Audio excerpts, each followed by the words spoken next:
Bible ఉన్న వాళ్ళు Bible తెరవండి. యోబు గ్రంథం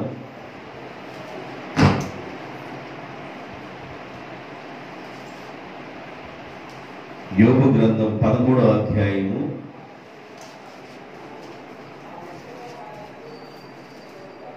15వ వచనం. ఇదిగో ఆయన నన్ను చంపినను నేను ఆయన కొరకు కనిపెట్టుచున్నాను. ఆయన సన్నిధిని నా ప్రవర్తన న్యాయమని రుజువు పరుతును. చాలు. చదవబడిన వాక్య భాగంలో యోబు గ్రంథంలో 13వ అధ్యాయం 15వ వచనం ఏం రాయబడిందంటే, ఇదిగో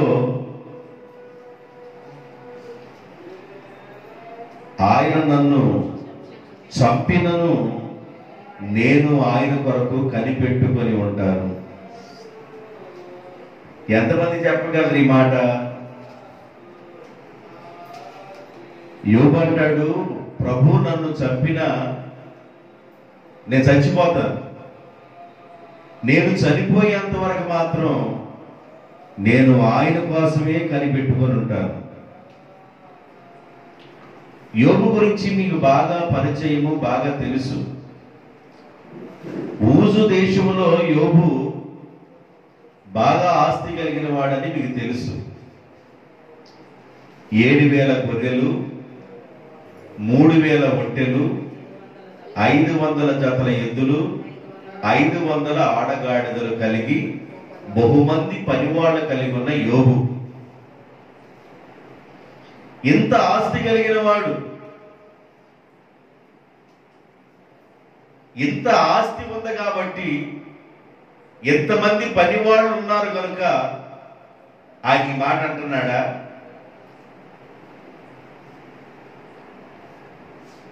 అన్ని బాగున్నప్పుడు ప్రార్థన చేయటం వేరు, పరిస్థితులు బాగానప్పుడు ప్రార్థన చేయటం వేరు. అన్ని బాగున్నప్పుడు, ఇంట్లో అన్ని బాగా జరుగుతున్నప్పుడు, ఈరోజు పలావు, రేపు కొబ్బరి అన్నం, ఎల్లుండి నాటుకోడి పులుసు, నువ్వు పాటలు పాడుకుంటా పని చేసుకుంటావు. ఈరోజు సిన్నులపల్లి కారం, రేపు ధనియాల కారం, ఆ తర్వాత ఇంటి మిరగాయలు ఎప్పుడుతో ఇంకో కారం, ఆ తర్వాత చింతపండు పచ్చడి. ఆ పాటలు వేరు, ఆ పరిస్థితి వేరు. అన్ని బాగా ఉన్నప్పుడు, అంతస్తు బాగున్నప్పుడు, పిల్లలు బాగున్నప్పుడు, గొర్రెలు బాగున్నప్పుడు, ఆయన ఆస్తి బాగున్నప్పుడు ఈ మాట అంటున్నాడా? ఆయన నన్ను చంపినను నేను ఆయన కోసమే బ్రతుకుతానని అప్పుడు అంటున్నాడా? అన్ని ఉన్నప్పుడు దేవా నీకు స్తోత్రమయ్యా, దేవా నీకు వందనాలైనా, యేసునాయనని ప్రార్థన చేయటం వేరు, కష్టకాలంలో ప్రార్థన చేయటం వేరు, శ్రమ కాలంలో ప్రార్థన చేయటం వేరు. చాలా మంది కష్టాలు వస్తే, బాధలు వస్తే చర్చి కనబడరు. ఏమ్మా కనబడతలేదంటే, నా బాధలు నేను ఎవరికి చెప్పుకోవాలి, నా కష్టాలు నేను ఎవరికి చెప్పుకోవాలి అని ఇంటిలోనే ఉండి మదన పడుతూ ఉంటారు, ఇంటిలోనే ఉండి బాధపడతా ఉంటారు. కానీ దేవుని బిడ్డలారా, యోబు జీవితం మీదకి వచ్చిన కష్టాలు, శ్రమలు మనం జ్ఞాపకం చేసుకుంటే వాటన్నిటిలో కూడా సభాషణ అనిపించుకునే విధంగా భక్తి చేస్తున్నట్లుగా యోబు మనకు కనబడతాడు. అపవాది దేవునితో మాట్లాడతాడు. యోబు ఊరకనే భక్తి చేస్తున్నాడా? యోబు ఏమన్నా ఊరకనే భక్తి చేస్తున్నాడా? యోబు పొద్దాక లేచిన దగ్గర నుంచి దేవా దేవా దేవా అని ఊరకనే అంటున్నాడా? యోబును నువ్వు ఆశీర్వదించావు, యోబు కుటుంబాన్ని ఆశీర్వదించావు, యోబు యొక్క సంపదను నువ్వు ఆశీర్వదించావు, యోబు కలిగిన ఆస్తిని నువ్వు ఆశీర్వదించావు. అందుకని యోబు దేవా దేవా దేవా దేవా దేవా దేవా అంటున్నాడు. ఒకసారి యోబుకు కలిగిన వాటన్నిటి నుండి కంచి తీసివేయి. ఆయన దేవ అంటాడో దేవ అనడో నువ్వే చూస్తావు. యోబు గ్రంథం 1వ అధ్యాయం 9-10 వచనాలు. యోబు గ్రంథం 1వ అధ్యాయం 9-10 వచనాలు. నీవు అతనికి అతని ఇంటి వారికి అతనికి కలిగిన సమస్తము చుట్టూ నీవు కంచెలు వేసిదివి కదా. నీవు అతని చేతి పనిని దీవించుచూ ఉండుట చేత అతని ఆస్తి దేశములో బహుగా విస్తరించి ఉన్నది. 10వ వచనం కూడా అయిపోయిందా? అతని ఆస్తి దేశములో బహుగా విస్తరించింది. ఊరకనే యోబు ఏమైనా ప్రార్థన చేస్తాడని అనుకున్నావేంది? ఊరకనే దేవుని యందు భయభక్తులు కలిగి ఉన్నాడేంది యోబు? నువ్వు అతని చేతి పనిని, అతని ఆస్తిని, అతని కుటుంబాన్ని, అతనికి కలిగిన మరి పశు సంపదను నువ్వు ఆశీర్వదిస్తున్నావు. నువ్వు కంచి నాటి ఉన్నావు. నువ్వు గాని కంచి తీసేస్తే, నువ్వు గాని ఆశీర్వాదం తీసేస్తే యోబు ప్రార్థన చేస్తాడో లేదో ఒకసారి చూడు. కష్టాలు వచ్చినప్పుడు ప్రార్థన చేయటం వేరు, అన్ని బాగా ఉన్నప్పుడు ప్రార్థన చేయటం వేరు. అవకాశవాదులుగా ఉన్నట్టుగా ఉండకూడదు భక్తి.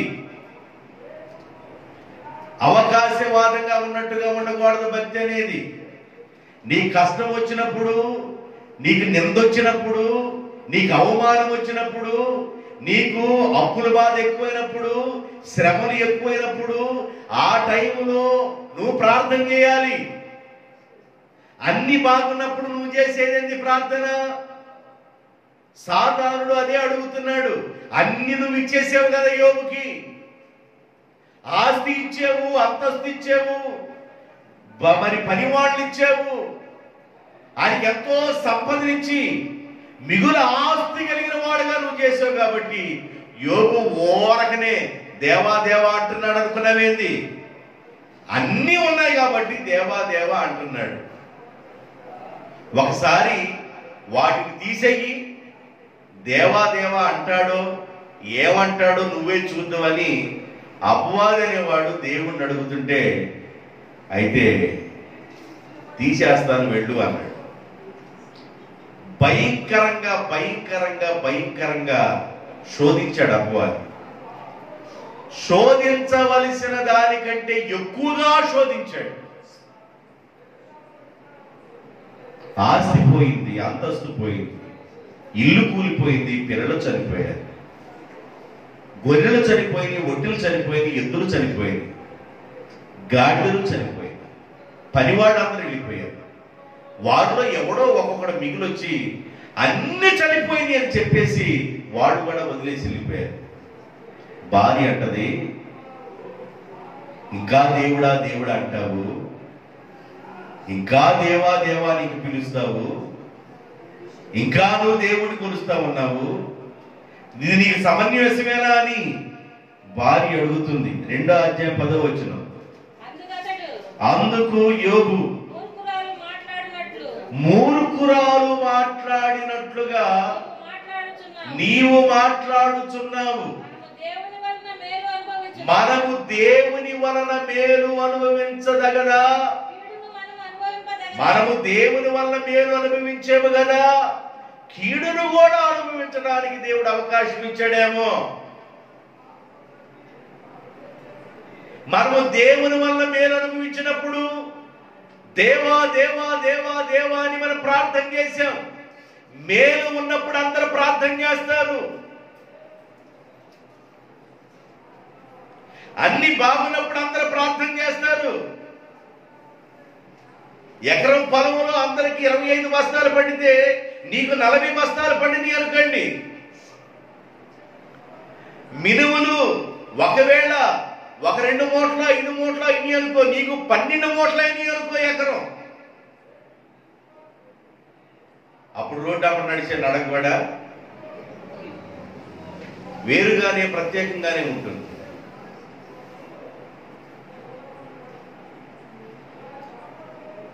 ఆ రచ్చబండ్ల మీద కూర్చున్నవాడు ఎవరో ఒక డైలాగ్ వేసి ఆడు మగోడరా ఏం పండించాడు అనగలే మనిషి ఉన్న కాలం పైకి లేచి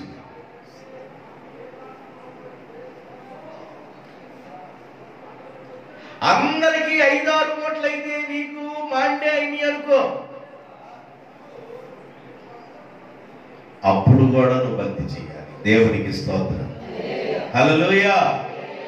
పండినా పండగపోయినా, ఆశీర్వాదం ఉన్నా లేకపోయినా, నీ స్థితిగతులు మారినా మారకపోయినా, ప్రజలు నువ్వు సభాషన్నా అనకపోయినా, ప్రజలు నిన్ను మెచ్చుకున్నా మెచ్చుకోకపోయినా, నీవు భక్తిలో ఎప్పుడు ఒకే విధంగా ఉండాలి. దేవునికి స్తోత్రం. హల్లెలూయా.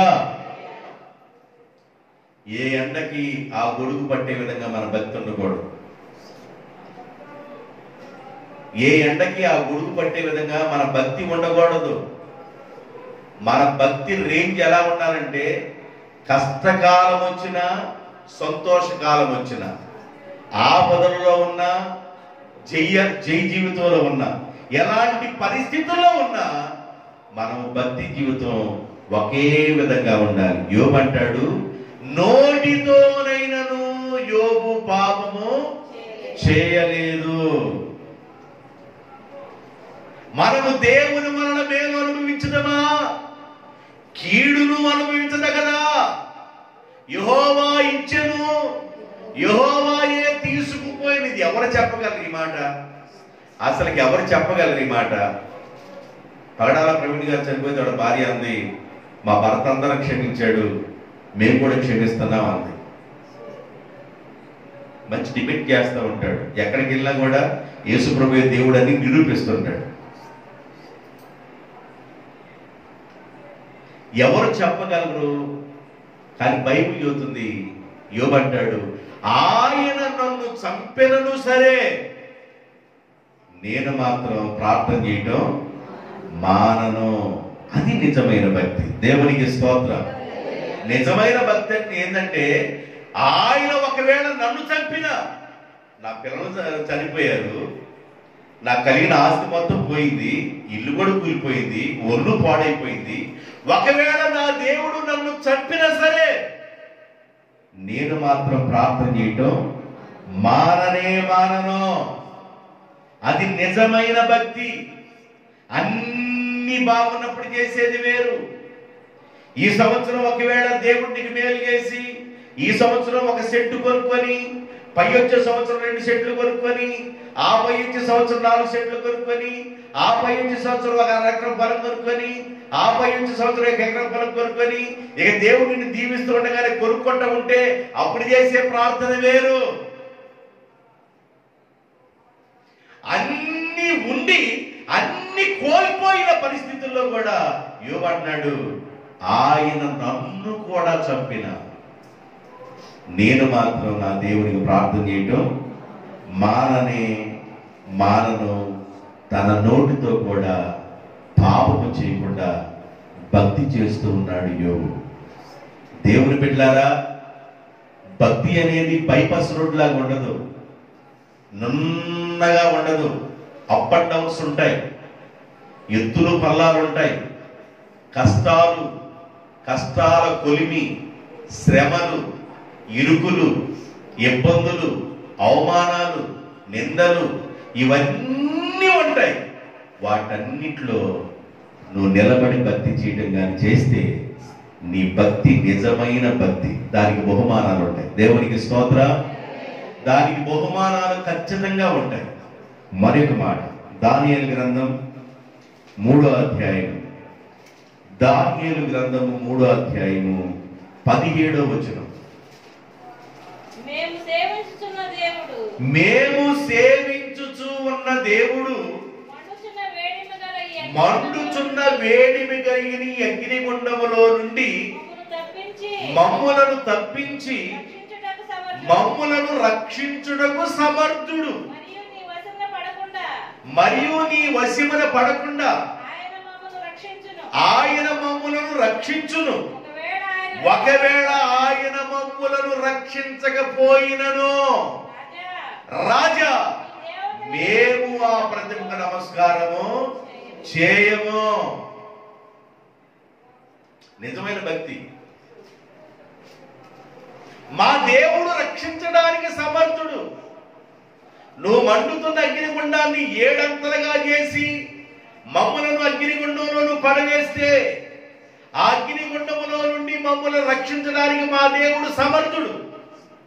ఒకవేళ మా దేవుడు మమ్మలను రక్షించినా రక్షించకపోయినను మేము మాత్రం ఆ ప్రతిమకు నమస్కారం చేయము.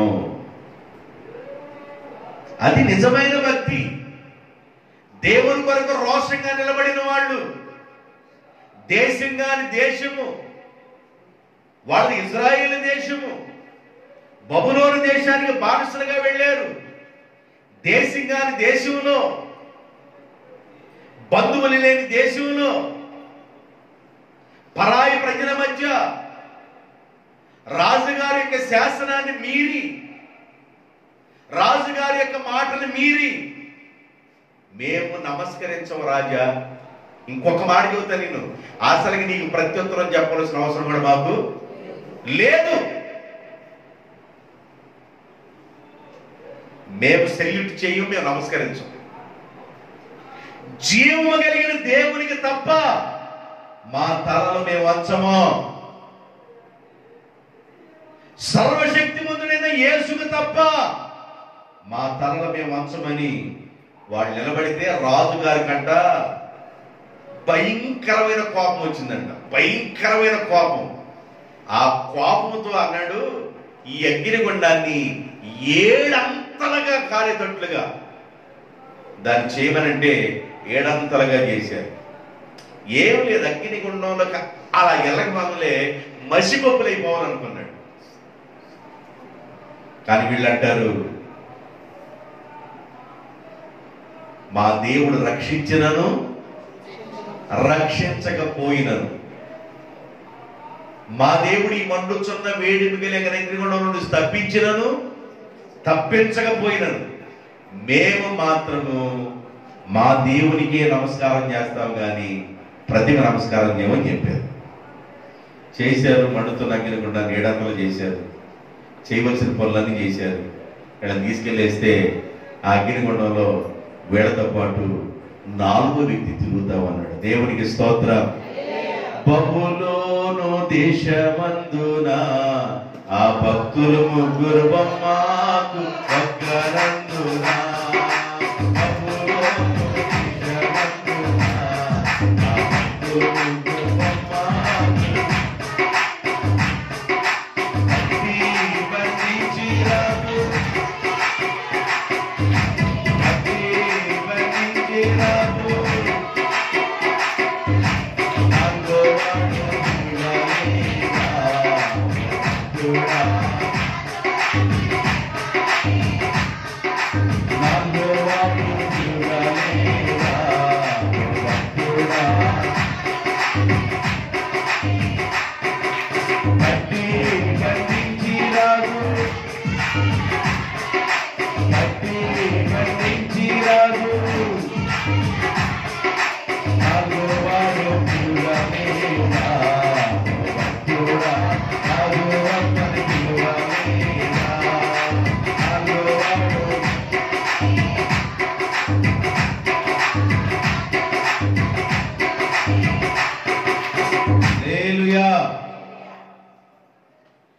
పరిస్థితి తారుమారుగా ఉన్నట్లుగా ఉన్నా బబులోను దేశములో, పరాయి దేశములో జీవము కలిగిన దేవుడే, జీవము కలిగిన దేవుడే దేవుడని షడ్రకు, మెషకు, అబేద్నెగోలు వాళ్ళు దేవుని కోసం నిలబడటాన్ని విధానాన్ని బట్టి నెబుకద్నెజరు రాజు అంటాడు, వీరు దేవుడే దేవుడు. దేవునికి స్తోత్రం. వీరి దేవుడే దేవుడని ఒక ఆజ్ఞ జారీ చేశాడు. వాళ్ళు దేవుడి కోసం నిజమైన భక్తి చేస్తూ నిలబడ్డారు. దేవుని కోసం నిలబడ్డారు. దేవుని కోసం నిలబడేవాళ్ళు కావాలి. దేవుని పని వచ్చినప్పుడు జ్వరబడేవాళ్ళు కావాలి. దేవుని పనిలో ముందుగా ఉండేవాళ్ళు కావాలి. దేవుని పని కోసం పరిగెత్తేవాళ్ళు కావాలి. దేవుని పనిలో తపన కలిగిన వాడు కావాలి. ఏ పని ఇప్పుడుందో ఆ పనిలో నేను నిలబడి ఆ పనిని నేను చేయాలని ఒక తపన, ఆశ కలిగిన వాడు కావాలి. ఆయన నన్ను చంపినను నేను ప్రార్థించడం మాను. ఆయన ఒకవేళ మా దేవుడు రక్షించినను రక్షించకపోయినను మేము మాత్రం ప్రార్థన చేయడం అసలు మాను. మా దేవుడికే నమస్కారం చేస్తాం. కొరింథీయులకు రాసిన మొదటి పత్రిక 9వ అధ్యాయం. కొరింథీయులకు రాసిన మొదటి పత్రిక 9వ అధ్యాయము 18వ వచనం. అట్లయితే నాకు జీతమేమి? నేను సువార్తను ప్రకటించినప్పుడు సువార్త యందు నాకున్న అధికారము పూర్ణముగా వినియోగపరచకుండా సువార్తను ఉచితముగా ప్రకటించుటయే నా జీతము. సువార్తను ఏం చేశాడంట? ఉచితంగా ప్రకటన చేయటం. సువార్తను ఉచితంగా ప్రకటన చేయడమే నా జీతం. ఇంటింటికి సౌండ్ సిస్టమ్ పెట్టి ఇంటింటికి వీధికి ఉచితంగా సువార్త ప్రకటన చేశాం. అదే మా జీతం. సువార్త ప్రకటన చేయడమే మా జీతం. నిజమైన భక్తి. వాకింగ్ ఇవ్వడానికి వెళితే 1000 రూపాయలు కానుకలు ఇస్తారు. ఆ విధానం వేరు. కానీ ఉచితంగా వీధిలో ఇంట సువార్త ప్రకటించి ఉచితంగా సౌండ్ సిస్టమ్ పెట్టి ఉచితంగా లైటింగ్ కట్టి ఉచితంగా దేవుని యొక్క వాక్యం ప్రకటించి అందరి కొరకు ప్రార్థన చేయటం, ఇది ఉచితంగా చేసే పని. అదే మా జీతం.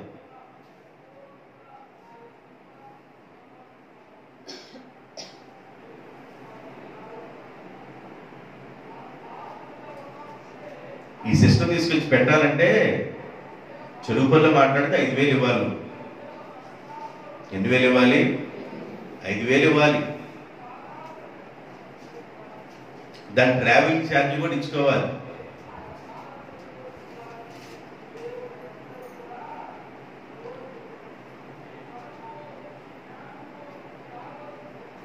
దేవుని బిడ్డలారా, ఇలాగ నిజమైన భక్తి చేసినట్లుగా మన పౌలు కనబడుతున్నాడు. రాజుల గ్రంథం 2వ రాజుల గ్రంథము 4వ అధ్యాయం. రాజుల 2వ గ్రంథము 4వ అధ్యాయము 9వ వచనం. కాగా ఆమె తన పెనిమిటిని చూసి మన దగ్గరకు వచ్చుచూ పోవుచున్నవాడు భక్తి కలిగిన దైవజనుడని నేను ఎరుగుదును. భక్తి కలిగిన దైవజనుడని నేను ఎరుగుదును. కావున మనము మన మిద్ది మీద ఒక చిన్న గదిని కట్టించి అందులో అతని కొరకు ఒక మంచము, బల్ల, పీట, దీపస్తంభమును ఉంచుదము. అతడు మన ఊరు వచ్చుచూ పోవుచూ ఉన్నప్పుడు, మన ఊరు వచ్చినప్పుడు, మన ఇంటికి వచ్చినప్పుడు అందులో బస చేస్తాడని. ఆ తర్వాత అతడు చాలు. ఆమె గమనించింది, దైవజనుడిని గమనించింది. దైవజనుడు దేవుని ఆత్మ కలిగిన వాడా కాదా? దేవుని అభిషేకం కలిగిన వాడా కాదా? దైవజనుడు మాట్లాడా? ఒకవేళ అభిషేకం కలిగిన వాడా? ఆమె గమనించింది. దైవజనుడు బైబిల్లో మనకి ఎలీషా రెండంతల ఆత్మ కలిగిన వాడు. ఎలీషా సామాన్యమైన వ్యక్తి కాదు, రెండంతల ఆత్మ కలిగిన వాడు ఎలీషా.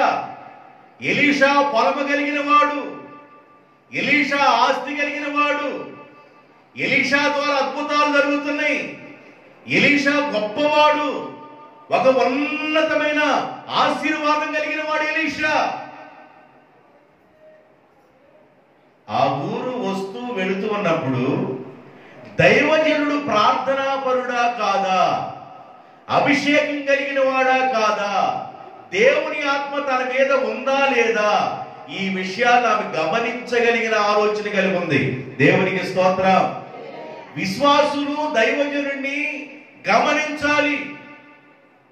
ఆఖరి దినాల్లో ఉన్నాం. విశ్వాసులందరూ విశ్వాసులు కాదు, దైవజనులందరూ దైవజనులు కాదు. విశ్వాసంలో విశ్వాసులుగా ఉండి నిజమైన భక్తి చేసే విశ్వాసులు ఉన్నారు. ఏ ఎండకి ఆ గొడుగు పట్టే విశ్వాసులు ఉన్నారు. అలాగే సేవకులలో కూడా ఉన్నారు. సేవకుడు ఎలాంటి వాడో నువ్వు గమనించాలి.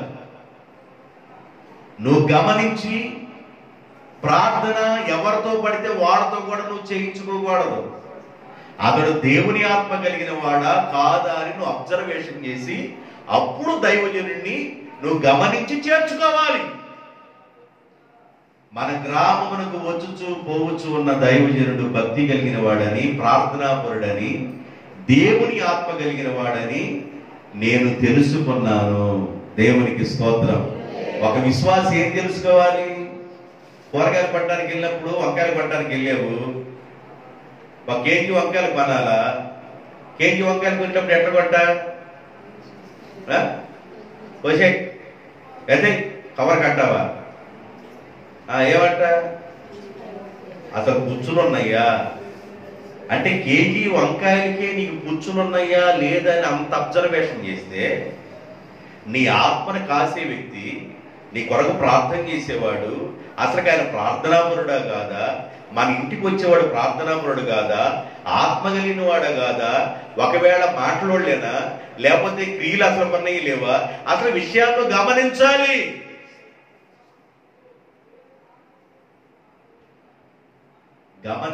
గమనించాలి. ప్రార్థన అనేది పరిస్థితులు మారుస్తుంది. దేవునికి స్తోత్రం.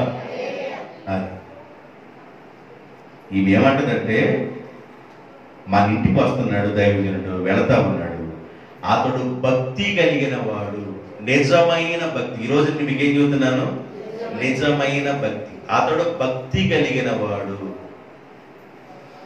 ఈ రోజున సేవకులతో కలిసి భోజనం చేయాలంటే నువ్వు మిగులు ఆఫరింగ్ ఇస్తేనే సేవకుడితో కలిసి భోజనం చేస్తావు. సేవకుడు నీ ఇంటికి రావాలంటే నెలకి స్పాన్సర్ చేస్తూ ఉండాలి. నువ్వు ఏదో ఒక ఎపిసైడ్కి స్పాన్సర్ చేస్తూ ఉంటే ఒక 10,000, 15,000, 20,000 స్పాన్సర్ చేస్తే హలో బాగున్నావా అని 2 మాటలు మాట్లాడతారు. దైవజనులు రకరకాలుగా ఉన్నారు. దేవుని బిడ్డలారా గమనించండి.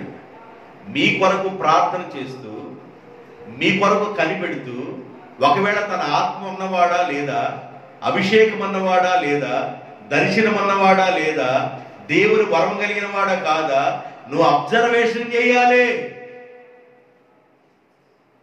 ఆ భక్తి వలన మనకి ఆశీర్వాదం కలుగుతుంది. దేవునికి స్తోత్రం.